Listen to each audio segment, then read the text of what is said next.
बड़ा वियोग सहन करने के बाद भी, अपने बच्चों और परिवार की परवरिश करने के बाद भी, सर्वस्व त्याग करने के बाद भी लोग यदि खुश नहीं रहते, ऐसी स्थिति में हम क्या करें? देखो, मनुष्य के जीवन में अनेक प्रकार की विषमताएं आती हैं और विषमता भरी उन घड़ियों में क्षमता को बना करके चलना एक बहुत बड़ा पुरुषार्थ है, बढ़ाना चाहिए। विसंगति में संगति ही सबसे बड़ा धर्म है, इसे मान करके चलना चाहिए। कर्तव्य का पालन करें, लेकिन जिनके लिए कर्तव्य का पालन किया जा रहा है उन्हें भी इस बात का ध्यान रखना चाहिए कि सामने वाला किस स्थिति से गुजर रहा है, वो किस दौर से गुजर रहा है, उसने कितना कष्ट सहा, कितना झेला, कितनी परेशानी है। यदि इन सब बातों को दोनों तरफ से ठीक ढंग से समझा जाए तो बहुत फर्क पड़ेगा। कई बार उल्टा होता है। मैं एक ऐसे परिवार को जानता हूं जिसमें एक महिला ने अपने पति के वियोग को झेला और पति के वियोग को झेलने के बाद जिसने कभी चूल्हे चौके के अलावा कुछ नहीं किया, लेकिन बच्चे छोटे थे तो अपना सारा व्यापार अपने हाथ में लिया। कुशलता से उसने अपने बच्चों को संभाला, उन्हें पढ़ाया लिखाया, व्यापार को आगे बढ़ाया और अपने दोनों बच्चों को व्यवस्थित तरीके से सेट किया। लेकिन उसने देखा कि बच्चे उल्टी उनसे अपेक्षाएं ज़्यादा रखते, शिकायतें करते, हमारे लिए ये पूर्ति नहीं हो रही, ये पूर्ति नहीं हो रही, ये पूर्ति नहीं हो रही, ये पूर्ति नहीं हो पा रही। तो एक दिन उन्होंने मुझसे कहा, महाराज मैं तो सोचती थी कि कहीं मैं आत्मकल्याण के मार्ग में निकलूं, लेकिन बच्चों की खातिर मैंने सोचा कि ये मेरा कर्तव्य है, मुझे इस तरफ निकलना चाहिए, इनका ध्यान देना चाहिए। पर महाराज जी ये तो उल्टा हो रहा है, मैं जिनके पीछे अपना सब कुछ खपा रही हूँ वो लोग इस तरफ बिल्कुल ध्यान नहीं देते। आप मेरे बच्चों को थोड़ा समझाएं कि वो मुझे समझने की कोशिश करें, मैं किसके लिए कर रही हूँ। मैंने अपना सारा सुख त्याग दिया, उसके बाद ये स्थिति अब मुझसे सहा नहीं जाता। और उसका मन बड़ा व्यथित था, बड़े भारी मन से मुझसे कही। तो मैंने कहा यही संसार है, हर आदमी अपने मतलब की बात देखता है, इसी को बोलते हैं स्वार्थ। सामने वाले की पीड़ा, सामने वाले की व्यथा, सामने वाले की परेशानी को समझने की कोशिश नहीं करता। दुनिया के सारे रिश्ते स्वार्थ के बुनियाद पर ही टिकते हैं। ऐसी स्थिति में हमें बहुत समझदारी से काम करना चाहिए। और मैंने उनसे कहा कि तुम बहुत धैर्य और समझदारी से अपना काम निकालो। ये समझो कि तुमने जिस कर्तव्य का लक्ष्य बना करके अपने आप को आगे बढ़ाया था, आज उसमें आगे बढ़ गए हो, सफल हो गए हो। बच्चे थोड़े अच्छे से सेट हो जाए, फिर उसके बाद तुम अपना सिस्टम ऐसा बना लो जिससे तुम अपना धर्म ध्यान कर। उसने ये कहा कि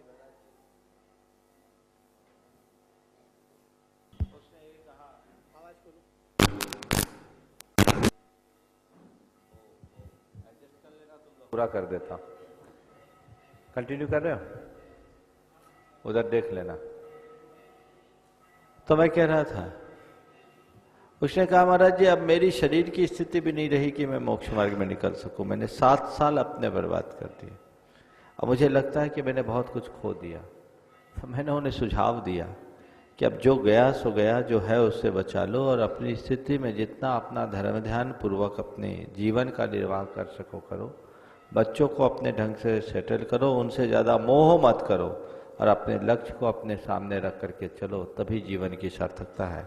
कुल मिलाकर ऐसी स्थिति में मनुष्य को बहुत सावधानी और सजगता के साथ अपने जीवन को आगे बढ़ाना चाहिए। और परिवार के लोगों को भी चाहिए कि एक दूसरे की भावनाओं को समझते हुए अपने जीवन को सही दिशा दें। ओम। आगे एक प्रश्न। महाराज जी, ऐसी स्थिति का एक प्रश्न और है, उसका अंतिम भाव ये है कि ऐसी स्थिति में व्यक्ति को आत्म कल्याण के पथ पर अपना आगे बढ़ना चाहिए अथवा घर परिवार में ही नौकरी चाकरी करते रहना चाहिए? देखो, परिवार की जिम्मेदारी तभी तक निभानी चाहिए जब तक कि उसकी ज़रूरत है। ये संसार है, यहाँ तो लोगों को गधे की तरह खटना पड़ता है और अंत तक खटते रहो तो कोई अंत नहीं है। जब तक तुम्हें लगे कि वाकई में तुम्हारी ज़रूरत है तब तक तुम परिवार के साथ जुड़ो, और जब लगने लगे कि ऐसी कोई ज़रूरत नहीं है तो उसे अलविदा कहकर अपने रास्ते को प्रशस्त करो, तभी जीवन का सच्चा कल्याण हो सकेगा। अभिषी भंडारी रामनगर शास्त्री नगर जयपुर से नमोस्तु करते हुए पूछ रही हैं, महाराज जी मैं 10 साल की हूँ और लगातार जयपुर से आपके संपर्क में हूँ और अपनी शंकाओं का समाधान पा रही हूँ और आपने मेरी हर शंका का प्रशंसा के साथ उत्तर दिया है, समाधान दिया है, अच्छे रिमार्क मिले। गुरुदेव आपको आचार्य श्री 16-17 वर्ष की उम्र में मिल गए थे, मुझे आप मात्र 10 साल में मिले, तो क्या मैं आपकी परम प्रभावक शिष्या बन सकती हूँ? निश्चित, क्यों नहीं बन सकते। हर मनुष्य के भीतर बहुत बड़ी संभावना है। यदि तुम्हारी आत्मा जग जाए तो मुझसे भी आगे निकल सकते हो। हर जीव के भीतर वो संभावना है और अपने भीतर की संभावना को पहचानना चाहिए और अपने जीवन को आगे बढ़ाना चाहिए। अतुल दुबे आपके अनन्य भक्त हैं, सतना से पूछते हैं, महाराज जी मानवता एवं जरूरतमंद की सेवा किस तरह से करना चाहिए? देखिए, जरूरतमंद की सेवा किस तरह से करना चाहिए, पूरी तत्परता के साथ करना चाहिए और रिटर्न की अपेक्षा न रख करके करना चाहिए। कभी किसी जरूरतमंद की सेवा करो तो ये सोच करके मत करो कि ये इसके परिणाम स्वरूप मेरे को भी कुछ दे, एहसान करके भूल जाना चाहिए। लेकिन किसी के एहसान लेने के बाद जिंदगी भर उसे याद करना चाहिए। संत कहते हैं एहसान देकर भूलो, एहसान लेकर मत। किसी के ऊपर एहसान जताओ मत, पर किसी ने तुम्हारे प्रति कोई एहसान किया है तो जिंदगी भर उसे भूलो मत। अपना कर्तव्य मानकर अपने संसाधनों का सदुपयोग करते हुए करना चाहिए, विनम्रता पूर्वक करना चाहिए और इस तरीके से करना चाहिए जिससे उस व्यक्ति का तन और मन दोनों प्रसन्न हो जाए और उसकी आत्महित की बुद्धि जगे, जिससे वो अपने जीवन का पथ प्रशस्त कर सके। इस प्रकार आज के इस शंका समाधान के सत्र को परम पूज्य गुरुदेव के चरणों में नमन अर्पित करते हुए मैं यहीं पर विराम दे रहा हूँ। बोलिए परम पूज्य आचार्य गुरुवत श्री विद्यासागर जी महाराज की, परम पूज्य मुनि श्री प्रमाण सागर जी महाराज की जय। भव से पार जब बोलो महावीर भगवान की, संत शिरोमणि गुरुदेव विद्यासागर जी महाराज की, परम पूज्य मुनि श्री प्रमाण सागर जी महाराज की, परम पूज्य मुनि श्री विराट सागर जी महाराज की। आज मैंने 7 घंटे मंदिर में व्यतीत किए और श्रद्धा के विविध रंग देखे। कितने प्रकार हैं श्रद्धा के। भगवान एक हैं, भक्त की भावनाएं अलेख हैं। यदि उनकी भावों को श्रद्धा की आंख से देखें तो हर श्रद्धालु में महावीर है, और तर्क की आंख से देखें तो फिर कुछ नहीं है। एक व्यक्ति आया, अजैन था वो, उसे फूल नहीं मिले, रंगीन पत्ती ले आया, भगवान को चढ़ाकर चला गया। एक बच्चा आया छोटा सा, उसे कुछ नहीं हो रहा तो बार बार अपना सिर ही रगड़ता रहा। एक व्यक्ति आया, उसने दोनों कान पकड़े, वो उठक बैठक लगाने लगा भगवान के सामने। इतने रंग देखे कि तबीयत मस्त हो गई, और भगवान तो अपने भीतराग स्वरूप में विराजमान है, भक्त अपनी भावनाओं के अनुसार उनको ध्या रहे हैं। बोलिए महावीर भगवान की। आइए, आज भक्ति का एक रंग दान है, और वो कौन लोग हैं जो कालांतर में गुणायतन में चंदा प्रभु भगवान के सामने ऐसे ही बैठकर लोग जब भक्ति करेंगे, उस बनने वाले गुणायतन से कौन पुण्यशाली श्रावक आज निर्माण निधि के रूप में जुड़ रहे हैं। आइए जान लेते हैं उनके नाम। श्री जेके जैन, श्रीमती उर्मिला जैन, दिल्ली से आप ऑनलाइन जुड़ रहे हैं, बहुत बहुत स्वागत है। आज ठंड भी कम है, आप ताली बजा सकते हैं, सभी लोग बजा सकते हैं। श्री अमरचंद जैन, श्रीमती सुषमा जैन, इंदौर से आप ऑनलाइन जुड़ रहे हैं, आपका भी बहुत बहुत स्वागत है। श्रीमती जयंती जैन, श्रीमान मनोज कुमार जैन, अशोकनगर से आप जुड़ रहे हैं, आपका बहुत बहुत स्वागत है। स्वर्गीय श्री राकेश जैन, पिता श्री नाथूराम जी जैन, सिहोरा सागर से आप जुड़ रहे हैं, आपका भी बहुत बहुत स्वागत है। आज गुणायतन परिवार से निर्माण मित्र के रूप में जुड़ रहे हैं श्रीमती स्नेहलता जैन, धर्मपत्नी स्वर्गीय प्रेमचंद जैन, हैदराबाद से आप ऑनलाइन जुड़ रहे हैं, आपका भी बहुत बहुत स्वागत है। आज सूत्रधार के रूप में स्वर्गीय श्रीमती कांताबेन जैन, कमलेश भाई जैन, श्याम सुंदर जैन, अमित जैन, बाटवा रोड, ईसनपुर, अहमदाबाद से आप जुड़ रहे हैं, आपका बहुत बहुत स्वागत है। यदि आप यहां पर उपस्थित हैं तो कृपया कर पधारें। आपके सम्मान के लिए मैं आमंत्रित कर रहा हूं श्रीमती सुशीला जी पाटनी, शिरोमणि संरक्षक गुणायतन, पधारें, और श्रीमती नीलम जी सोगानी, गुणायतन की ट्रस्टी, आप भी पधारें और आज के सूत्रधार महोदय का सम्मान करें।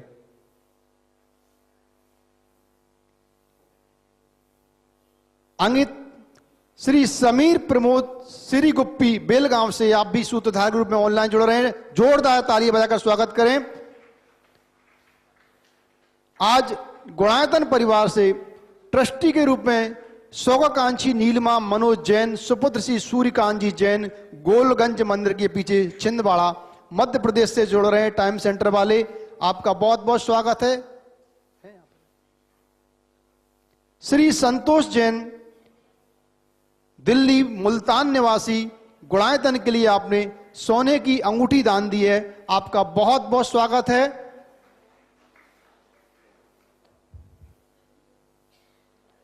श्रीमती चंदा जैन, अशोकनगर, आपने भी एक सोने की चेन गुणायतन को प्रदान की है। आप यदि यहां पर उपस्थित हैं तो पधारें, महाराज जी से आशीर्वाद प्राप्त करें। और आपके सम्मान के लिए मैं आमंत्रित कर रहा हूं श्री मनोज जी जैन, कन्नौज, जो कि गुणायतन के ट्रस्टी हैं, पधारें और आपका सम्मान करें। जिन्होंने अंगूठी प्रदान की है वह भी आ जाएं, हम आपका भी सम्मान करना चाहते हैं।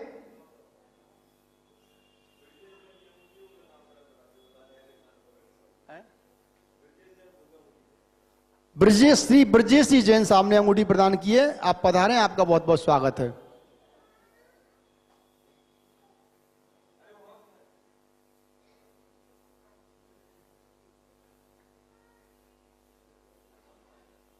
चलें, श्री ब्रजेश जी के सम्मान के लिए मोनू जैन पधारें, सहपुरास। आप गुणायतन की ट्रस्टी हैं। आओ अम्मा जी।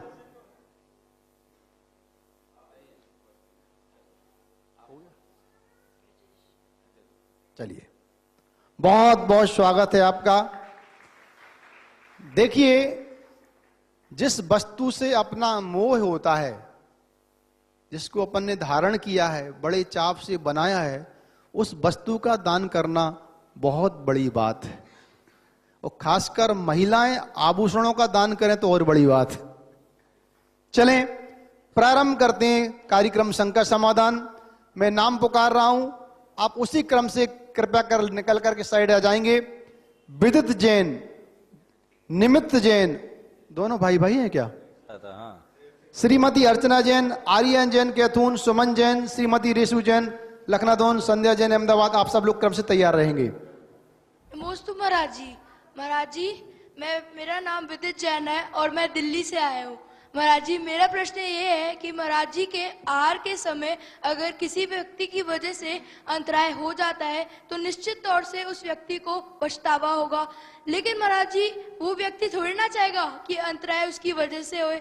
तो महाराज जी, इस परिस्थिति में उसे पाप लगेगा या नहीं, और अगर लगेगा तो क्या वो होगा? देखो, किसी के निमित्त से अंतराय होता है तो उसे पाप लगता नहीं, पाप के उदय में अंतराय होता है। समझ गए? पापोदय आ गया तो एक अच्छा कार्य होते होते बीच में रुक गया, तो ये अंतराय है, तो पाप के फलस्वरूप अंतराय है। लेकिन दान देते देते ही अंतराय टलता है, इसलिए कभी ऐसा अंतराय हो तो मन में हताशा नहीं लाना चाहिए। हाँ, मन में विकल्प आता है, अच्छा नहीं लगता, ऐसी घड़ी में पाप कर्म का उदय मानकर अपनी विशुद्धि को बढ़ाना चाहिए। नमोकार आदि मंत्रों का जाप करना चाहिए। लेकिन अंतराय में निमित्त बनना और अंतराय डालना, इसमें अंतर है।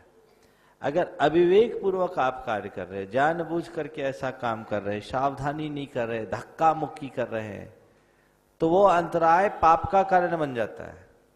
कई बार लोग होते हैं ऐसे जिनको विवेक नहीं रहता, एक दूसरे को धकेलते हुए चले जाते हैं, किसी की सुनते नहीं हैं, तो ये अविवेक है। ऐसा व्यक्ति जितना पुण्य की जगह पाप बांध लेगा। एक जगह तो ऐसी बात आपको बताऊं, आचार्य श्री के आहार के लिए एक ब्रह्मचारी जी दरवाजे पे खड़े थे, एक अम्मा ने उनको थप्पड़ जड़ दी। अब ऐसे लोग आहार दे के क्या करेंगे? ये पुण्य कमाएंगे कि पाप? अब कहीं का स्थान का नाम नहीं बोल रहा हूं। तो वो विवेक नहीं खोना चाहिए। ऐसा व्यक्ति दे करके भी पाप कमा लेगा। और यदि ऐसी स्थिति में देखकर एक जगह दूर खड़े होकर कोई व्यक्ति अनुमोदना करता है तो बिना दिए हुए भी सातिशय पुण्य का बंध करता है। तो क्रिया में भाव का, विवेक का बहुत ध्यान रखना चाहिए। नमोस्तु महाराज जी। निमित्त जैन। गया, हाँ। नमोस्तु महाराज जी, मेरा नाम निमित है, मैं दिल्ली से आया हूँ। महाराज जी, आजकल जैनी भी जन्मदिन के पर्व पर होटल में जाकर रात को 12 बजे केक काटते हैं, तो क्या वो उचित है? कृपया मार्गदर्शन दें। देखो, पहली बात तो केक काटना जैन धर्म के सर्वथा विरुद्ध है। और होटल में जो केक होते हैं उसमें नॉनवेज तो मिला ही हुआ रहता है। तो केक काटना हमारी संस्कृति के विरुद्ध है, हमारे धर्म के विरुद्ध है। केक तो काटना ही नहीं चाहिए। और रात के 12 बजे ये तो और बड़ा अनर्थ है। इस तरह की प्रक्रियाएं बिल्कुल गलत है, ऐसा नहीं होना चाहिए।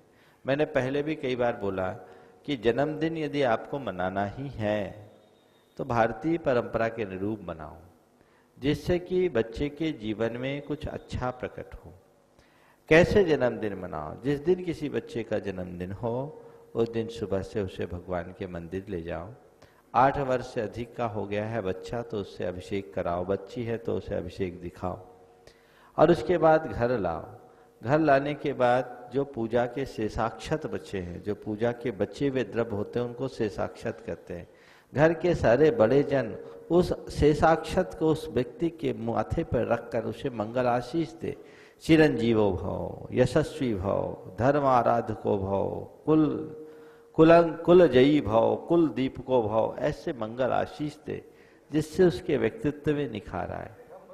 और आगे चलकर एक समय पर बैठे सारे अपने इष्ट मित्रों को बुलाए, दीपक जलाए, न कि कैंडल बुझाए। हमारी संस्कृति प्रकाश को पूजने की संस्कृति, तमसोमा ज्योतिर्गमय की बात करती। दीपक जलाए, कैंडल बुझाए नहीं। और केक काटना हिंसा है, काटने का काम नहीं। लड्डू बांटना चाहिए। हमारे यहाँ प्रसन्नता की अभिव्यक्ति में आज भी लड्डू ही खिलाए जाते हैं, तो लड्डू खिलाया जाए, यही सबसे उत्तम तरीका है। और उस दिन व्यक्ति के हाथों कुछ न कुछ जीव दया का कार्य कराना चाहिए। अभय दान के लिए कुछ न कुछ जरूर निकालना चाहिए। ऐसा लिखा है, अभय दान देने से अपमृत्यु टलती है। ये सही रीत है। और ये जो रीतियां है ये कुरीति है, धर्म विरुद्ध, समाज विरुद्ध, संस्कृति विरुद्ध है। और चरित्र की विघातक प्रक्रियाओं को कभी भी प्रश्रय नहीं देना चाहिए। कोई ऐसा कार्यक्रम में आपको इनवाइट करे, उसमें सम्मिलित होना भी पाप की अनुमोदना है। आप किसी के बर्थडे शिरोमणि में जा रहे हैं और वहां केक काटा जा रहा है, भले आप केक नहीं खा रहे हैं लेकिन आप ताली बजा रहे हैं और उनकी उस पाप की क्रिया की अनुमोदना कर रहे हैं, कतई मत जाना। ऐसे पाप के भागी मत बनना। बल्कि वो बुलाए तो बोलना, भाई मैं आऊंगा लेकिन इस कार्यक्रम के आगे पीछे आऊंगा, इसमें सम्मिलित नहीं होऊंगा क्योंकि तुम इस तरीके से कर रहे हो। और यदि मुझे बुलाना ही चाहते हो तो तुम अपना कार्यक्रम इस रीति से संपन्न करो, मैं जरूर आऊंगा। नमोस्तु महाराज जी। श्रीमती अर्चना जैन। नमोस्तु महाराज जी, मैं अर्चना जैन दिल्ली से। महाराज जी, सिद्धात्मा को इंद्रियों के बिना ज्ञान और आनंद की अनुभूति कैसे होती है? सिद्धात्मा को इंद्रियों के बिना ज्ञान और आनंद की अनुभूति, वास्तविक जो अनुभूति है ना वो ज्ञान से होती है, इंद्रियों से नहीं। इंद्रियां तो माध्यम है। देखो, आपके जीभ पे रसगुल्ला हो और ध्यान कहीं और हो, स्वाद आएगा? तो रसगुल्ला ने स्वाद दिया कि रसगुल्ले में ध्यान लगा तो स्वाद आया? बोलो। रसगुल्ले में स्वाद दिया तो स्वाद आया। स्वाद लिया तो आया। लिया किसने? हमारे ज्ञान ने। तो ज्ञान के द्वारा ही हमें अनुभूति होती है। तो जो वास्तविक अनुभूति है वो ज्ञान की अनुभूति है। हमारा ज्ञान इंद्रियाधीन है, रागान्वित है, शराग है। तो सराग होने के कारण हमारी अनुभूति ज्ञान से जुड़ी हुई होती है, और सिद्धों की वीत राग ज्ञान होने के कारण उनकी अनुभूति वीत रागता को लिए हुए होती है। हमारा ज्ञान सीमित है, सापेक्ष है, इसलिए अनुभूति भी सीमित और सापेक्ष होती है, और उनका ज्ञान असीम और निरपेक्ष है, इसलिए उनकी अनुभूति असीम, निरपेक्ष, अनंत और व्यवधान रहित होती। नमोस्तु महाराज। नमोस्तु महाराज जी। महाराज जी, मैं स्वाध्याय करती हूँ तो जैसे कोई पुराण पढ़ती हूँ उसमें मन लगता है, लेकिन अभी मैं मानव धर्म मनोहर जी बड़ी का पढ़ रही हूँ, उसमें मेरा बिल्कुल ध्यान ही नहीं लगता। मैं क्या पढ़ती हूँ मुझे वही नहीं मालूम चलता। जिसमें मन लगता वही पढ़ो। पर अभी जो चालू है कंटिन्यू, उसे कैसे विराम दूं? पूरा कर लो, मन लगाने की कोशिश करो, उसे पूरा करो, और साथ साथ 2 ग्रंथ रखो, एक वो भी रखो और एक ये भी रखो। इसे कम पढ़ो, उसे ज्यादा पढ़ो। संघ का समाधान किसी कारणवश पारस पर नहीं आ पा रहा, जिनवाणी पर आ रहा है, तो आप अपने मित्रों को व्हाट्सएप आदि से सूचित करें कि जिनवाणी पर पारस संघ का समाधान आ रहा है। चलो। नमोस्तु महाराज जी, मेरा नाम आर्यन जैन है, मैं केतुन से आया हूँ। मेरा प्रश्न यह है कि हमें चिड़ियाघर देखने जाना चाहिए या नहीं? बहुत अच्छा प्रश्न पूछा। देखो, चिड़ियाघर में आप जा रहे हो, ज्ञान की दृष्टि से, प्राणियों के बारे में जानने की दृष्टि से, पहचानने की दृष्टि से चिड़ियाघर जाना अलग बात है। लेकिन आप देखो, चिड़ियाघर में जिन प्राणियों को रखा गया है वो किस लिए रखा गया है? बांध के रखा गया है। उनकी आज़ादी को भंग किया जा रहा है और आप उससे मनोरंजन कर रहे हैं। तो किसी को बांध करके अपना मनोरंजन करना पाप का कार्य है। इस उद्देश्य से मनोरंजन की दृष्टि से कभी ऐसा नहीं जाना चाहिए। और प्राणियों के बारे में जानने के लिए अगर जाना है तो बात अलग है। हालांकि अब चिड़ियाघर जाने की कोई ज़रूरत नहीं है। डिस्कवरी जैसे चैनल तो आपको घर बैठे लाइव वह सब चीज़ दिखा देते हैं जिसकी आप कभी कल्पना भी नहीं कर सकते। तब चिड़ियाघरों में जाने का कोई बहुत ज़्यादा औचित्य नहीं। आगे चलिए चलिए आइए अब। नमस्ते महाराज जी। महाराज जी मेरा प्रश्न है कि कि 2-3 संतानें तो होती हैं, लेकिन माता पिता तो एक ही होते हैं, और एक ही पुत्र के पास माता पिता रहते हैं। तो जिनके पास माता पिता नहीं हो उनको अपने कर्तव्य कैसे पूरे करने चाहिए? जिनके पास माता पिता ना हो उन्हें माता पिता के पास रहना चाहिए। समझ में आ गई बात? इससे बात क्लियर हो जाएगी। चलिए महाराज जी, एक छोटा सा विनय है मेरी महाराज जी आपसे कि जिनके पुत्र ही पुत्र हो उनके बच्चों को गुरुकुल की परंपरा तो बहुत पहले से है, और हम भी चाहते कि हमारे बच्चों को संस्कार डाल सकें, अच्छी गुरुकुल की स्थापना हो, और मेरे जैसे जिनके भी पुत्र हो सब अच्छे संस्कारित बने। तो मेरी आपसे विनय है महाराज जी कि जैसे प्रतिभा स्थली लड़कियों के लिए बनी, ऐसे बेटों के लिए भी कुछ ऐसा गुरुदेव के पास निवेदन करो। ऐसी प्रक्रिया प्रारंभ हो गई है, बहुत जल्दी ऐसा होगा। चलो नमस्ते महाराज जी। महाराज जी एस संगी जबलपुर से पूछ रहे हैं, सुबोजी संगी, कि महाराज जी मैं फोटोग्राफर हूं और मेरे पास ऐसे फोटोओं की डिमांड आती है कि एक ही फोटो में पूरा परिवार आ जाए, हंसता खिलखिलाता प्रसन्नचित्त आ जाए, लेकिन वास्तविक लाइफ में देखते हैं तो जो चीज फोटो में दिखती है वो लाइफ में क्यों नहीं दिखती? यही तो अंतर है। आज के समय में एक बात बोलूं, आप लोगों की दशा खराब है। कैसी है? आपकी फोटो तो अच्छी आ रही है और एक्सरे सबके खराब है। समझ में आ गई बात? मैं समझता हूं इसमें पूरा उत्तर आ गया होगा। फोटो बिगड़ जाए चिंता नहीं, एक्सरे नहीं बिगड़ना चाहिए।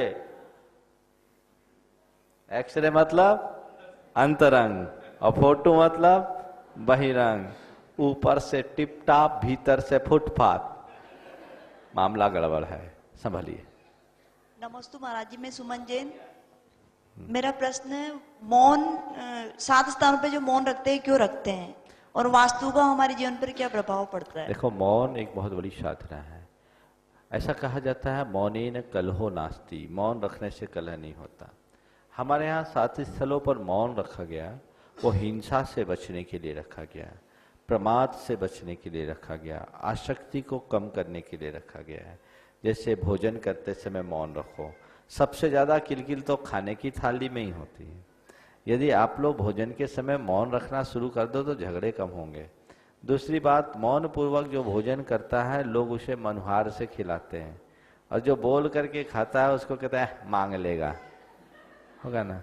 होगा कि नहीं होगा? तो मौन पूर्वक भोजन करे ताकि सामने वाले पूछ पूछ करके खिलाए, भोजन में एकाग्रता होती। भोजन करते समय, बमन करते समय मौन, चूंकि उस समय आप बोलोगे तो जीव राशि अंदर जाने की संभावना है। जब तक मुख शुद्धि ना हो जाए तब तक मौन रखना चाहिए। भोजन, बमन, अपने आवश्यकों का पालन, जब 60 आवश्यकों का पालन करते उस समय बोलने लगोगे तो आपकी एकाग्रता खंडित हो जाएगी। भगवान की पूजा कर रहे, बातचीत कर रहे, पूजा एक तरफ धरी रह जाएगी, बातचीत चल जाएगी। तो जो हम अपने आवश्यक की पूर्ति कर रहे हैं, उस संपन्न कर रहे हैं, उस घड़ी में हम किसी से बातचीत न करें।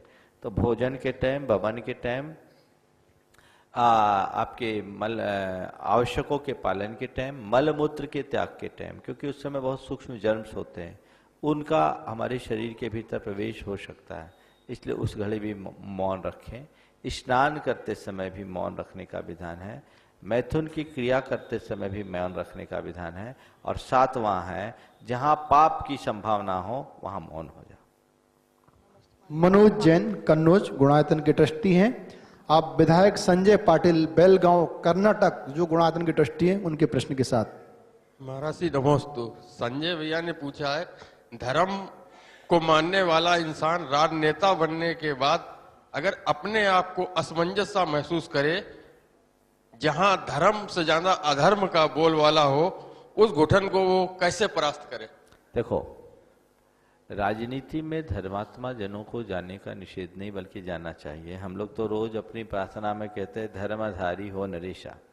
संजय से कहो कि राजनीति के क्षेत्र में आगे बढ़ना धर्म प्रभावना के लिए सहायक है, बढ़ना चाहिए, और इसके लिए हमारा पूरा आशीर्वाद है। अब रहा सवाल दुविधा का, तो अगर ऐसी दुविधा आती है तो उससे अपनी कुशलता के बल पर दूर करने की कोशिश करो। जब कभी भी कई ऐसी स्थितियाँ आती है तो उस समय हमें अपने राजधर्म को और आत्मधर्म को दोनों के बीच तालमेल बना करके चलना चाहिए। राजधर्म एक ऐसा धर्म होता है जिसमें हमें समाज, देश और जनता के कल्याण की बात सोचनी पड़ती है, और उसमें बहुत सारे समझौते करने पड़ते हैं। और आत्मधर्म जो होता है सीधे सीधे अपने आत्मा के कल्याण के साथ जुड़ा हुआ है। तो आत्मधर्म, हम जब एकाकी हों तो आत्मधर्म की बात करें, और जब हम समूह में रहें तो हमें जो जिम्मेदारी दी गई है, तुम एक जनप्रतिनिधि हो, जो जनप्रतिनिधि होने के हैसियत से, होने के नाते तुम्हें राजधर्म का अक्षर से पालन करना चाहिए। हालांकि आजकल राजनीति में घोर भ्रष्टाचार का प्रवेश हो गया है और ढेर प्रकार के अधर्म और अनाचार है, लेकिन इनसे घबराना नहीं चाहिए, इनका सामना करना चाहिए। उस समय दुविधा में फंस करके अपने धर्म से विमुख होने की जगह हमें ये कोशिश करनी चाहिए कि इस चक्रव्यूह से हम कैसे निकले, इसमें समाधान का रास्ता क्या है, और जिस तरीके से समाधान हो हमें अपने ज्ञान, विवेक, संयम और धैर्य के बल पर रास्ता निकालना चाहिए। न हमें पीछे मुड़ना चाहिए, न घुटने टेकना चाहिए, बीच का रास्ता निकालकर आगे बढ़ना चाहिए। राहुल जैन शास्त्री, मड़देवरा। महाराज श्री, नवोदित युवा विद्वान का समाज के प्रति क्या कर्तव्य होना चाहिए और समाज का युवा विद्वान के साथ क्या कर्तव्य होना चाहिए, कृपया मार्गदर्शन दें। देखो, सबसे पहली तो बात मैं ये कहता हूँ, जो भी विद्वान है, खासकर युवा जिनकी अभी 20, 22, 25 साल की उम्र है, उन्हें अपने मन में सबसे पहले एक बात को बैठाना चाहिए, अहमन्यता से बचना चाहिए। मैं विद्वान हूँ, विद्वान हो गया हूँ, इस मानसिकता से अपने आप को मुक्त रखना चाहिए। प्रायः मैंने देखा है कि बहुत सारे ऐसे विद्वान हैं जो अपनी पढ़ाई पूरी करते ही अपने आप को विद्वत मन्न मानने लगते हैं, और उनमें आज के बच्चे हैं, बच्चे ही हैं, कोई संयम नहीं, नियम नहीं, त्याग नहीं, और ये मानसिकता बना बैठते हैं कि हमें समाज का उतना ही सम्मान मिले जितना कि समाज के वरिष्ठ विद्वानों और त्यागियों को मिलता है। तो इसके कारण वे कई बार अपने आप को उपेक्षित महसूस करने लगते हैं, और इसी उपेक्षा के कारण वो अंदर से दुखी हो जाते, टूट जाते। नहीं, उनको ये सोचना चाहिए कि मैंने अध्ययन किया है, मैंने ज्ञान पाया है, तो ये ज्ञान मैंने किस लिए पाया? समाज के कल्याण के लिए, धर्म की प्रभावना के लिए, और मैं एक समाज का छोटा सा अंग हूँ। मैंने ज्ञान अर्जन किया तो मैं बहुत बड़ा पंडित नहीं बना, मैं आज भी विद्यार्थी हूँ, मुझे अपने जीवन के आखिरी क्षण तक सीखना है, और जो मैंने सीखा है समाज के माध्यम से मुझे ज्ञान की प्राप्ति हुई है, तो जो मैंने पाया है उससे अधिक लोगों तक पहुँचाऊँ, लोगों का ज्ञान दूर हो, लोगों का मिथ्यात्व दूर हो, लोग अंधेरे से हटे, ऐसा प्रयास उनको करना चाहिए और कोऑपरेटिव बनना चाहिए, चाहे घर परिवार में हो, चाहे समाज में हो। आप अपने आप को एक सामाजिक कार्यकर्ता, एक समाज के घटक, एक समाज के साधर्मी के रूप में उपस्थित करें। ऐसा करके चलने से बहुत सुंदर तालमेल बना रहता है और जीवन बहुत व्यवस्थित चलता है। और जो लोग ऐसा नहीं करते उनको कई बार बहुत उपेक्षा का शिकार बनना पड़ता है। कई बार तो ऐसे लोगों को मैंने तिरस्कृत होते हुए भी देखा है। तो ऐसा कभी नहीं करना, अपने आप को एक छोटा सा आदमी मानो। और जैसे कई बार जाओ, विद्वान लोग मेरे संपर्क में ऐसे भी विद्वान हैं जो प्रवचन करने के लिए गए, सांगानेर के ही एक दो छात्रों की ऐसी स्थिति आई, उनने मुझसे अपनी बात की कि महाराज जी हम लोग तो अभी अध्ययनरत है, अभी हमारी शास्त्री भी पूरी नहीं हुई और हम प्रवचन करने के लिए जाते हैं और वहाँ कई बार हमसे भी ज़्यादा ज्ञानी स्वाध्यायी लोग मिल जाते हैं। वो आते हैं, वो हमारे ज्ञान को नापने के लिए आते हैं, हमसे तरह तरह के प्रश्न करते हैं। वैसी स्थिति में हम क्या करें? मैंने उनसे ये कहा कि जब भी तुम ऐसी स्थिति में जाओ, ऐसी स्थिति का सामना करना पड़े, तुम किसी भी जगह जाओ, सबसे पहला वाक्य अपना बोलो कि मैं विद्वान नहीं हूँ, विद्यार्थी हूँ, मैं अध्ययनशील हूँ, आपका बेटा हूँ, संस्था में पढ़ा हूँ और हमें यहाँ आपके लिए कुछ धर्म की बातें बताने के लिए भेजा गया है। मैं बहुत बड़ा ज्ञानी नहीं हूँ, बहुत बड़ा वक्ता नहीं हूँ, कुछ बातें जितना मैंने जाना है, सीखा है, आपको उसे बताने की कोशिश करूंगा। और यदि हमसे ज्ञानी आप लोग हों, मुझसे कोई गलती हो गई हो, प्रतिपादनगत त्रुटि हो, तो निवेदन है बीच सभा में मुझे न टोक कर एकांत में मुझे जरूर बता दें। आपके निमित्त से मुझे ज्ञान की प्राप्ति होगी तो खुशी होगी। हमें कुछ नहीं चाहिए, आप बुजुर्गों का स्नेह चाहिए, वात्सल्य चाहिए, प्रेरणा चाहिए, प्रोत्साहन चाहिए, वही मेरी शक्ति होगी और उसी के बल पर मैं मजबूत बनूंगा। ये बात अगर बच्चे पहले से बोल दे तो लोगों की दृष्टि ही बदल जाएगी। और जब वो व्यासपीठ पर इस भाव से बैठ करके बात करेंगे कि मैं बहुत बड़ा विद्वान हूं, तो कई बार अध्ययन और अनुभव दोनों के अभाव में गलत प्रतिपादन भी होता है। और एक बात जो मैं अपने अनुभव से आप सबको बताता हूं, ज्ञान पढ़ने से कम आता है, अनुभव से ज्यादा आता है। आज मैं अपनी स्थिति बता रहा हूं, आज से 25 वर्ष पहले मैंने जिन ग्रंथों को पढ़ा उसके अर्थ के अवगम में, और आज उन्हीं ग्रंथों को मैं पढ़ता हूं, आज जो अर्थ समझता हूं, दोनों में जमीन आसमान का अंतर है।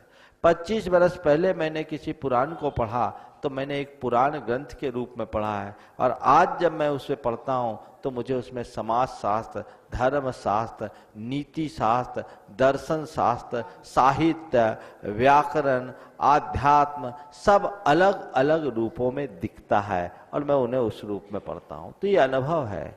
तो ज्ञान का कभी अंत नहीं है। विद्वान को विद्वत्ता से युक्त रहना चाहिए, लेकिन विद्वत्ता के अहंकार से सदैव मुक्त रहना चाहिए। ये अहंकार हमारे पतन का कारण है। ये तो हुआ एक विद्वान की बात। अपना अधिक से अधिक देने का प्रयास करना चाहिए और खुद के स्वाध्याय को कभी नहीं रोकना चाहिए। अंत तक जितना बन सके स्वाध्यायी करो, अपने समय का जितना उपयोग हो सके करो और ज्ञान के माध्यम से अपने आप को निखारने की कोशिश करो। त्याग संयम ज्यादा नहीं ले सको, कोई बात नहीं, इस उम्र में अभी तुम लोग व्रती नहीं बन सकते। कल तुम्हारी शादी होगी, पता नहीं कैसी मिलेगी, उसके साथ तुम्हें अपनी गृहस्थी आगे बढ़ाना है, बहुत सारी जिम्मेदारियां हैं। पर कम से कम इतना हो, अभक्ष्य अमर्यादित चीजों का सेवन न करे, रात्रि भोजन का त्याग रखे, एक ये काम करे और समाज में अपने आप को समाज का एक बेटा बना करके प्रस्तुत करे, समाज का एक कार्यकर्ता बना करके प्रस्तुत करे। देखना इसमें समाज का स्नेह भी मिलेगा, सम्मान भी मिलेगा। दूसरी बात, समाज का जहां तक सवाल है, ऐसे जो नवोदित विद्वान हैं, उभरते हुए विद्वान हैं, उनको प्रोत्साहित करें। यदि उनके प्रतिपादन में कोई कमी हो तो टिप्पणी ना करें, उन्हें अकेले में समझाएं, आपने ये चूक कर दी। उनसे तर्क वितर्क ना करें, बल्कि उनसे ज्यादा तर्क वितर्क करने की जगह जहां से उन्हें भेजा जाता उन्हें बताएं कि आप अपने विद्वानों को ये बातें भी सिखाएं। क्योंकि कई चीजें होती है जो धीरे धीरे समझ में आती है, वहां पहुंचने के बाद ही समझ में आती है। तो जब एक दूसरे को फेस करते हैं तब आती है। मैं आपको औरों की बात क्या करूं, जब मैं शुरुआत में निकला ना संघ से, तो लोग मुझे भी नापने आते थे, महाराज कितने पानी में है। मुश्किल है, लोग दूसरे को ही नापने की कोशिश करते, खुद को नहीं। ठीक है भाई, नापो, हमें तो हमारे गुरु ने एकदम पका करके भेजा था, तो हमको तो कभी डर रहा नहीं, और जब भी कुछ हुआ उनको याद किया, समाधान मुझे मिलता गया।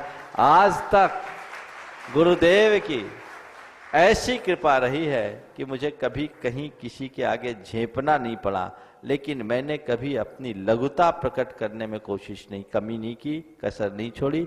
मैं आज भी अपने आप को एक छोटा सा विद्यार्थी मानता हूं, और ये मानता हूं कि मुझे बहुत ज्यादा ज्ञान नहीं है, क्योंकि ज्ञान का अंत नहीं है।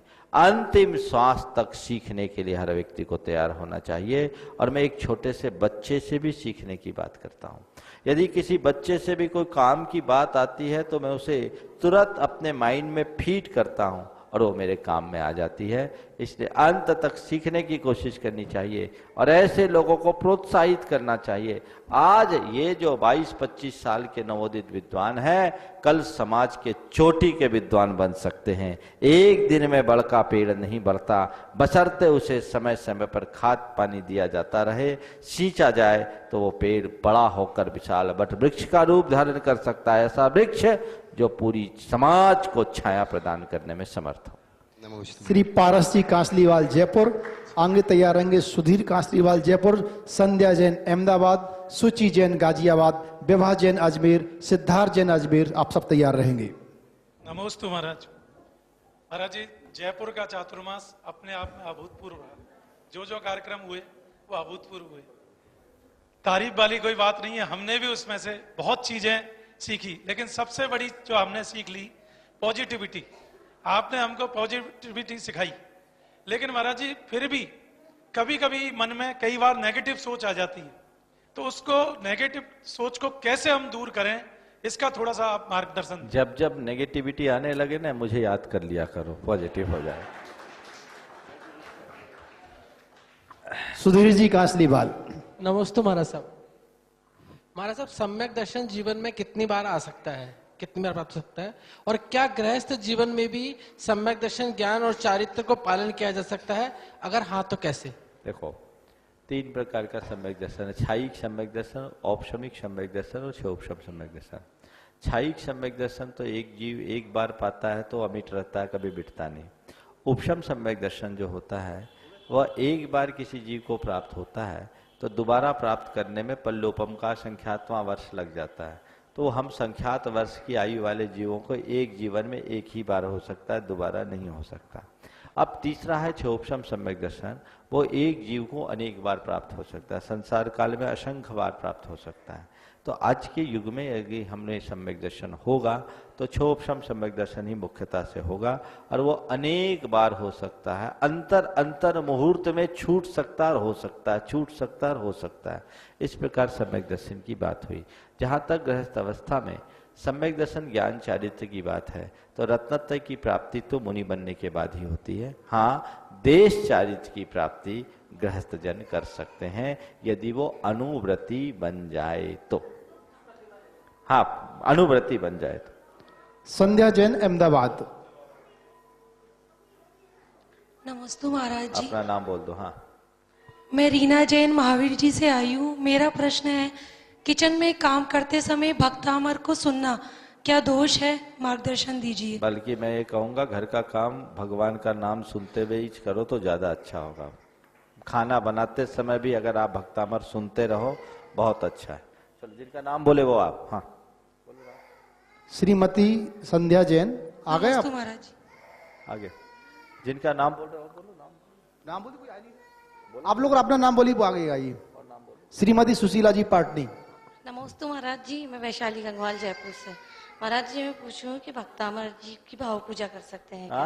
भक्तामर जी की भाव पूजा कर सकते हैं क्या? भक्तामर जी की भाव पूजा क्या? भक्तामर एक स्तुति है, वो स्तुति ही अपने आप में पूजा है। भक्तामर जी की पूजा भी होती है ना महाराज जी, तो उसको भाव पूजा के रूप में द्रव्य चढ़ा करके करने पे ही पूजा है, अन्यथा वो स्तुति।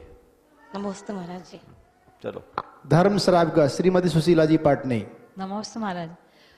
महाराज श्री जिनवाणी की विनय कैसे करनी चाहिए? लोग पैरों में लेके पढ़ते हैं, कहीं इधर उधर रख देते हैं, और अगर चावड़ा में घुस जाते कोई भी नहीं निकालता। इसके बारे में अच्छा से समझाइए महाराज से। देखो, जिनवाणी को जिनवाणी मानना चाहिए। पहली बात तो जिनवाणी को उच्च सम्मान देना चाहिए, पूरे भाव के साथ जिनवाणी का आश्रय लेना चाहिए।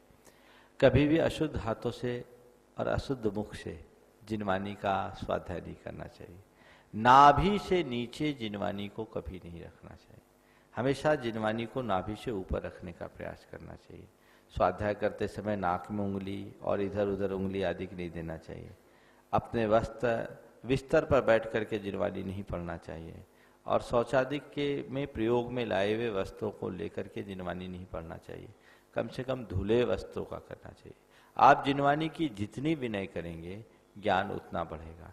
आचार्य वीरसेन महाराज ने धवला में लिखा कि ज्ञान के 4 चरण हैं, जिसमें से एक चरण आचार्य बताते हैं, दूसरा चरण शिष्य अपनी बुद्धि से ग्रहण करता है, तीसरा चरण विनय से प्राप्त होता है, और चौथा चरण समय से प्राप्त होता है। तो एक चरण मानी 25% ज्ञान केवल विनय से हासिल होता है। ऐसे विनय को अपने जीवन में ध्यान रखना चाहिए। नमोस्तु महाराज। नमोस्तु महाराज जी। मैं कोटा से कनक प्रभा जैन, कोटा समाज की तरफ से आपको नमोस्तु। वर्तमान भूत भविष्य के जो तीर्थंकर हैं वो अरिहंत अवस्था में है या सब सिद्ध हो चुके? और यदि सिद्ध हो चुके तो फिर हम अरिहंत अवस्था में ही उनको पूज रहे हैं? ऐसा है, भूत और भविष्य के, भूत के तो सिद्ध हो चुके, भविष्य के सिद्ध होंगे, और वर्तमान के सब सिद्ध हो चुके। हम पंच कल्याणक से युक्त अरहंत भगवान की प्रतिष्ठा करते हैं। हम जिनबिंब को पूछते, जिन को नहीं पूछते। तो जिनबिंब जो है पंच महाकल्याण संपन्नानम, जो 5 महाकल्याणकों से संपन्न है, तो अरहंत अवस्था से ही सिद्ध अवस्था को प्राप्त हुए, इसलिए हम अरहंत अवस्था की पूजा करते हैं। नमोस्तु महाराज। आगे तैयार रहेंगे श्री देवेंद्र जी अजमेरा गया। नमोस्तु महाराज जी। महाराज जी, आज मेरा प्रश्न मेरी सासू माँ की तरफ से है। उन्होंने पूछा है, उन्हें इस उम्र में पुत्र वियोग का जो दुख सहन करना पड़ रहा है वो किस कर्म के उदय से है, और आगे ये दुख उनको और ना सहन करना पड़े और परिवार में सुख शांति रहे, इसके लिए उन्हें क्या करना चाहिए? देखिए, सबसे पहले तो मैं आपको और आपकी सासू माँ को आशीर्वाद देना चाहता हूँ, और आपको विशेष रूप से आशीर्वाद इसलिए देना चाहता हूँ कि असमय में अपने पति के वियोग को आपने बहुत समता से सहा, और जिस ज्ञान के बल पर आपने इस विपत्ति को सहा है, अपनी सासू माँ से कहें कि वे भी इसी ज्ञान का प्रयोग करें। संसार के संयोग वियोग निश्चित है, हमारे हाथ में नहीं है। कब किस जीव की आयु का अंत हो जाए कुछ नहीं कहा जा सकता। हर जीव का अपना समय अपने समय पर ही आता है। मृत्यु तो केवल बहाना खोजती है। इसलिए इस वियोग को स्वीकारने के अलावा हमारे पास कोई और रास्ता नहीं। हम जिसके लिए आंसू बहाते हैं, रोते हैं, वो हमें कभी याद भी नहीं करता। दूर मत जाओ, दूसरों को मत देखो, खुद को देखो। आज हम इस दुनिया में आए तो किसी को विलखता छोड़कर आए होंगे, लेकिन कभी हमें याद आई कि हम किसी को विलखता छोड़ करके आए? हमें कोई स्मृति नहीं। तो ये संसार है, संसार का चक्र ऐसे ही चलता है, इसलिए धैर्य से सामना करना चाहिए। मोह और अर्थ ध्यान में अपनी दुर्गति के अतिरिक्त हम और कुछ नहीं करेंगे। जो ज्यादातर अर्थ ध्यान में रहता है वो तिर्यंच बन जाता है। हम सुकौशल मुनि की उस कथा को न भूलें जिसमें उनकी माँ अपने बेटे के वियोग में आर्त ध्यान से मरी और शेरनी बन गई, अपनी दुर्गति कर ली और अपने ही पुत्र की हंता बन गई। तो ऐसा कार्य कभी नहीं करे। वैराग्य के बल पर अपने चित्त को स्थिर करना चाहिए। संसार में समय ही घाव करता है और समय ही घाव भरता है। इसलिए वियोग को तो हम नहीं टाल सकते, लेकिन धर्म का आलम्बन लेकर वियोग की इस घड़ी में अपने आप को संभाल जरूर सकते हैं, और हमारा प्रयास अपने आप को संभालने का होना चाहिए। नमोस्तु महाराज जी, मैं सुटीजन गाजियाबाद से। मेरा प्रश्न महाराज जी, श्री जी को हम छत्र क्यों चढ़ाते हैं और चढ़ाते समय महाराज जी हमारे भाव क्या होने चाहिए? श्री जी के ऊपर छत्र चढ़ाने की वर्तमान में परंपरा हो गई। ऐसे तो शास्त्रों के अनुसार तीर्थंकर प्रतिमाओं के लिए प्रातिहार्य अर्पित करना एक बहुत बड़ा दान है, और प्रातिहार्यों को जिन मंदिरों में देना नित्य पूजा के अंतर्गत है। अब छत्र के प्रति लोगों का अनुराग, इसलिए छत्र यानी छाया, तो लोग सोचते हैं भगवान के ऊपर छत्र लगाएंगे तो भगवान की छत्र छाया हम पर बनी रहेगी। ये एक भावना है, और उस भावना से प्रेरित होकर लोग छत्र चढ़ाने की क्रिया करते हैं। मंदिरों में भी इसे प्रोत्साहित इसलिए किया जाता है कि इस निमित्त से लोगों को दान देने का मौका मिल जाता है और संस्थाओं को लाभ मिलता है। इसलिए छत्र चढ़ाए, इसकी मुझे कोई आपत्ति नहीं, पर कायदे से छत्र ये जो 3 प्रातिहार है वही चढ़ाना चाहिए। आजकल छत्र अर्पित करना एक प्रकार की मन्नत और मनौती का भी रूप ले लिया है, जो बहुत प्रशंसनीय प्रतीत नहीं होता। आप छत्र के निमित्त मंदिर में दान दें, बहुत उत्तम बात है। बस भगवान से एक ही प्रार्थना करो, जब भी छत्र चढ़ाओ तो भगवान से कहो, हे भगवान मैं ये प्रातिहार अर्पित कर रहा हूँ, हमें ऐसा सौभाग्य मिले कि प्रातिहार से संयुक्त समोसरण में आपके दर्शन करने का योग बन जाए, अथवा भावी जीवन में मुझे भी प्रातिहार युक्त अरहंत अवस्था की प्राप्ति हो। छत्र चढ़ाने का मुख्य लक्ष्य और प्रयोजन यही होना चाहिए। श्री देवन जी अजमेरा गया, आगे तैयार रहेंगी श्रीमती चंदा जैन कस्बा थाना। नमोस्तु महाराज, मेरा प्रश्न है कि गुरुओं की देशना पाकर भी 2 परस्पर विरोधी अपने बात का समाधान नहीं पाते हुए भी फिर आपस में फिर उसी तरह उलझे रहते हैं और अपने ही बात की संपुष्टि पा लेते हैं। तुम्हें ऐसा क्यों होता है? देखो, जो गुरु देशना प्राप्त करता है वो कभी उलझता नहीं है, और जो केवल गुरु देशना सुनता है वो कभी सुलझता नहीं। मेरी बात को ध्यान से सुनना। गुरु देशना को पाना और गुरु देशना को सुनना, इनमें बहुत अंतर है। गुरु देशना सुनते हैं, वो कान से सुना जाता है। गुरु ने बोला, सुन लिया, उनके सामने परिस्थितिवश दबाववश हूँ बोल दिया, लेकिन मन ने स्वीकारा नहीं। तो ये केवल गुरु देशना को सुनने वाले होते हैं, वे अहंकार से युक्त होते हैं, उनके जीवन में कोई उपलब्धि हासिल नहीं होती। लेकिन गुरु देशना को पाने वाले वे होते हैं जिनके अंदर गुरु के प्रति श्रद्धा होती है, और वो इस मानसिकता से उनकी बात को सुनते हैं कि गुरु ने मेरे लिए जो कहा है वो मेरी आत्मा के हित का एक श्रेष्ठ मार्गदर्शन है, उसमें ही मेरा हित निहित है, उसमें ही मेरा कल्याण है। ऐसी भाव दशा के साथ जो गुरु की बात सुनते हैं उनके लिए गुरु वचन अकाट हो जाते हैं, पत्थर की लकीर बन जाते हैं, फिर उन्हें कुछ करने की जरूरत नहीं होती। आजकल ऐसे लोग अधिक दिखते हैं जो गुरुओं के वचनों को अपने हिसाब से सुनते हैं। जब तक गुरु उनके अनुकूल बोलते हैं तो गुरु उनके लिए भगवान है, और थोड़ा सा प्रतिकूल हो गया तो गुरु ऐसे हैं वैसे, वो उन्हीं की काट करना शुरू कर देते हैं। ये लोग, हम लोग कहते हैं कि चंदन के वन में नीम के पेड़ भी सुगंधित हो जाते हैं, ठीक, चंदन की संगति से। लेकिन कभी कभी ऐसा भी देखने को मिलता है कि उसी चंदन से लिपटे रहने वाला सांप अपना जहर ही उड़ेलता रहता है। तो आज दुनिया में जहर उड़ेलने वाले लोगों की भी कमी नहीं है, लेकिन चंदन अपना स्वभाव नहीं त्यागता, उस पर जितना जहर उड़ेला जाता है चंदन उतना सुगंधित बन जाता है। श्री मुकेश जी शास्त्री स्थानीय विद्वान, निष्का जैन ऑस्ट्रेलिया तैयार रहेंगे। नमोस्तु महाराज श्री। महाराज श्री, पंचक के बीच में किसी की मृत्यु हो जाती है तो परिवार वालों के अंदर एक भय उत्पन्न हो जाता है कि ऐसा ना हो कि परिवार के 5 सदस्य और 4 सदस्य और चले जाएं। इस स्थिति में बहुत से लोग दाह संस्कार के समय कोई पुतला रख देते हैं, उस स्थिति में कृपया मार्गदर्शन। देखो, ये एक प्रकार का अंधविश्वास है, जैन धर्म में ऐसी कोई मान्यता नहीं है। पंचक तो समय समय पर लगते हैं, और अगर हम इसको करें तो एक सर्वे करना चाहिए पूरे विश्व का, और खासकर उन देशों का जो पंचक नहीं मानते, जिनके यहाँ भारतीय पंचांग ही नहीं चलता, जिनकी अवधारणा में ही पंचक नहीं है, तो कितने कितने के यहाँ 5-5 मरे। और फिर एक सर्वे ये भी करना चाहिए कि जिनके यहाँ पंचक हुआ और कोई मरा, पंचक में मरा, उनने पुतले नहीं जलाए, उनके यहाँ कौन कौन मरा। मैंने तो ऐसा देखा है कि कई लोग मेरे संपर्क में हैं जिनके यहाँ पंचकों में मृत्यु हुई है, कभी पुतला नहीं जलाए और कोई दुर्घटना नहीं घटी। अगर संयोग से किसी प्रकार की घटना घट जाती है तो इसे पंचक को आधार मान करके नहीं चलना चाहिए, जो व्यवस्था है उसी के तहत चलना चाहिए। ऐसे पुतले जलाना एक प्रकार की संकल्पी हिंसा है। इस प्रकार की टोटकों से किसी का जीवन मरण नहीं जुड़ता। हाँ। निशिका जैन।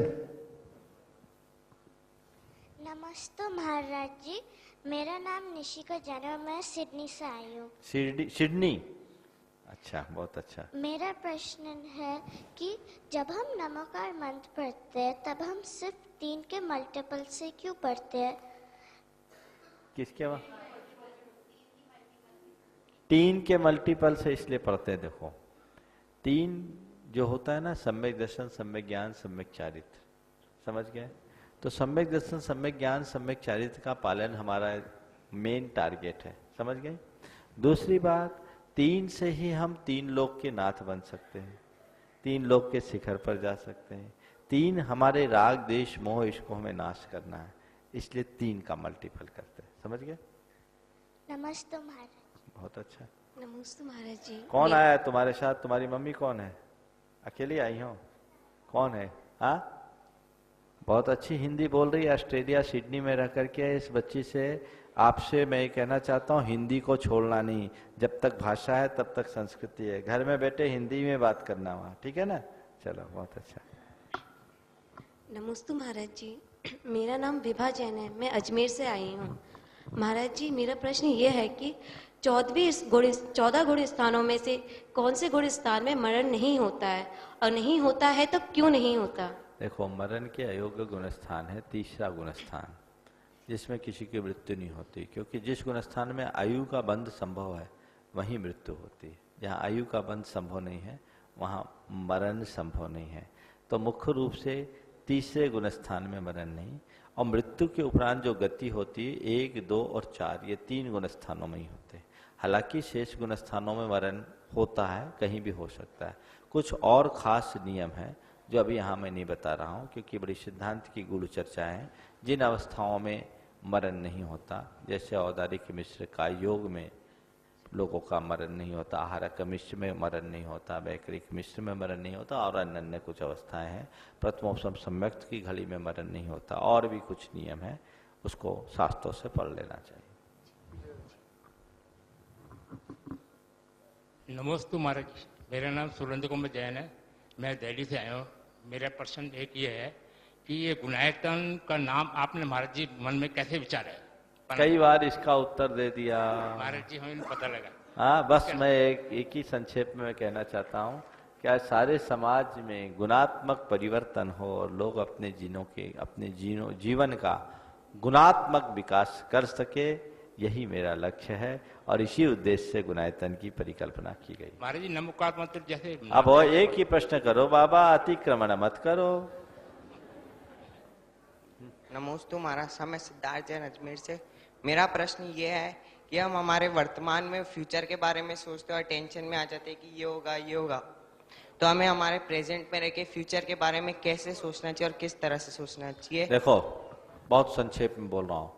पास्ट को डस्टबिन मानो, फ्यूचर को नोटिस बोर्ड समझो, और प्रेजेंट को अपने सामने की टेबल रखो, जीवन ठीक बन जाएगा। समझ में आ गया? चलो। नमोस्तु महाराज। नमोस्तु महाराज श्री, मैं दिल्ली से आया हूँ, सुरेश चंद्र जैन मेरा नाम है। मेरी जिज्ञासा है, प्रश्न तो नहीं है। हजारों अनुभाग कांडक के बाद एक स्थिति माइक पास में लगाएं। हजारों अनुभाग कांडक के बाद एक स्थिति कांडक होता है, तो अनुभाग कांडक किसे कहते हैं, स्थिति कांडक किसे कहते हैं? देखो, कांडक किसको बोलते हैं? कांडक का मतलब होता है, जैसे आपने किसी कारपेंटर को बसूले से लकड़ी को छीलते देखा है? हाँ, देखा है।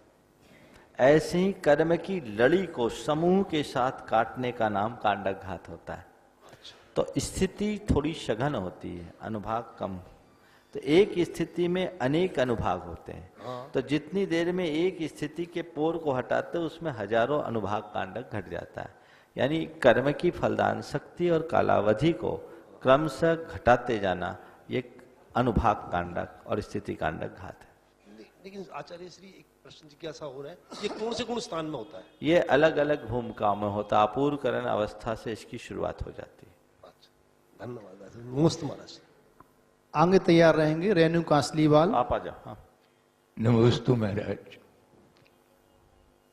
गुरुवर, हम अक्सर समोसरण का जिक्र, समोसरण क्या है, क्या होता है उसमें, वो पढ़ते रहते हैं शास्त्रों में।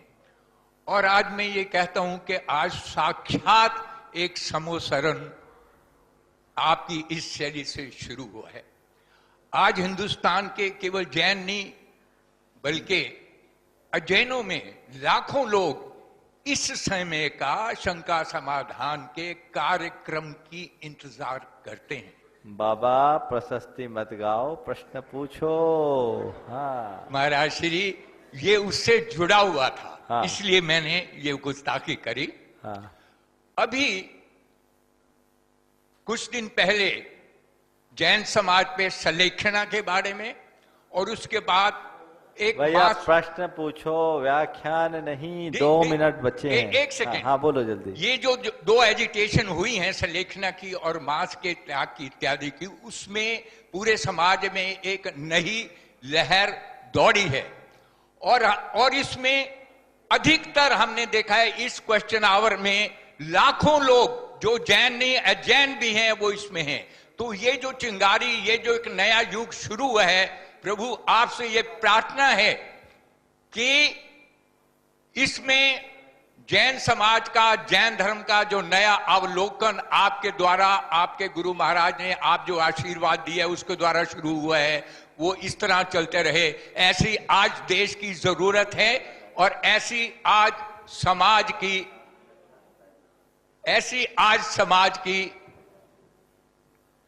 आवश्यकता है।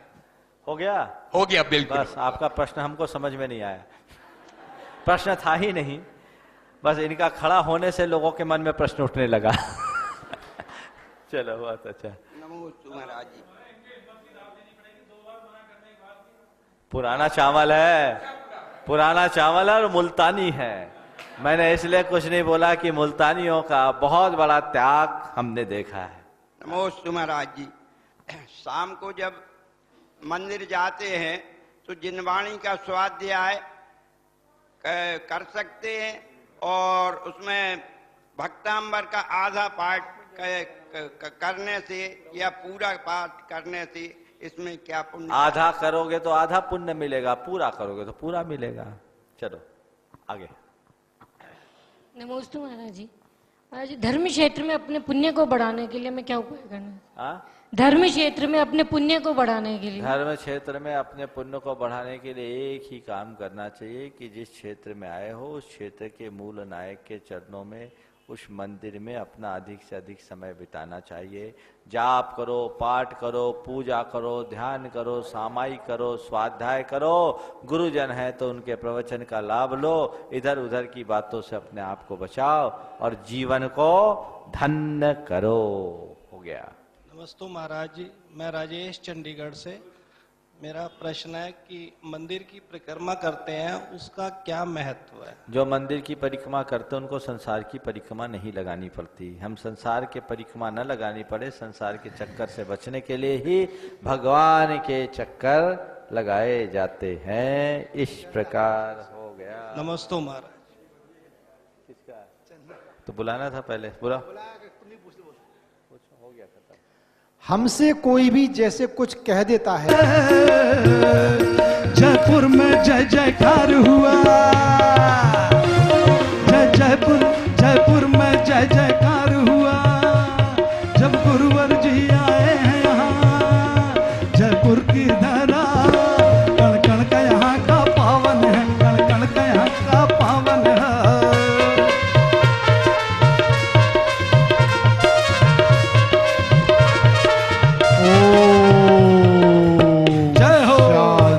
परिपूर्णाय नमः स्वाहा। ओम ह्रीमनादि गुण परिपूर्णाय परिपूर्णाय नमः स्वाहा। दीपम। ओम ह्रीमनादि गुण परिपूर्णाय नमः स्वाहा। धूपम। ओम ह्रीमनादि गुण परिपूर्णाय नमः स्वाहा। फलम। ओम ह्रीमनादि गुण परिपूर्णाय नमः अर्घ्यम निरूपमिति। जय बोलो सिद्ध चक्र मंडल विधान की, आज के आनंद की, संत शिरोमणि गुरुदेव विद्यासागर महाराज की। ओम ह्रीम रमसियाओ सनमा। बोलो ओम ह्रीम रमसियाओ सनमा। बोलो ओम ह्रीम रमसियाओ सनमा। ओम ह्रीम रमसियाओ सनमा। ओम ह्रीम रमसियाओ सनमा। ओम ह्रीम रमसियाओ सनमा। ओम ह्रीम रमसियाओ सनमा। ओम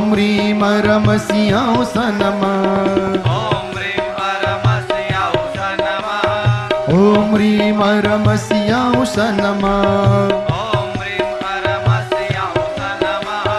ओम ह्रीम रमसियाओ सनमा।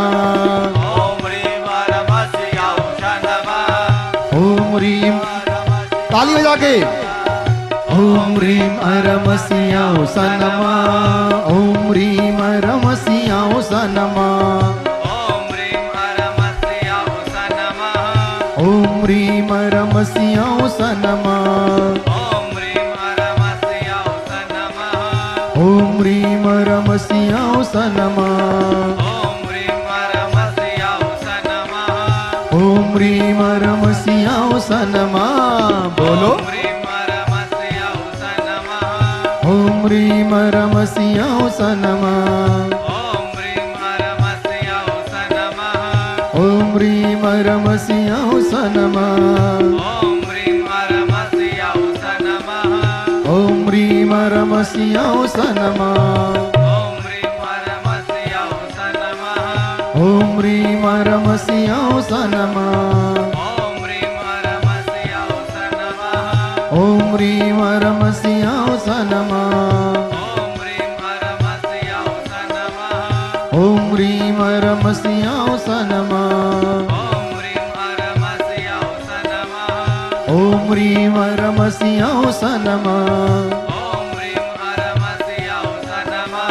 ओम ह्रीम रमसियाओ सनमा।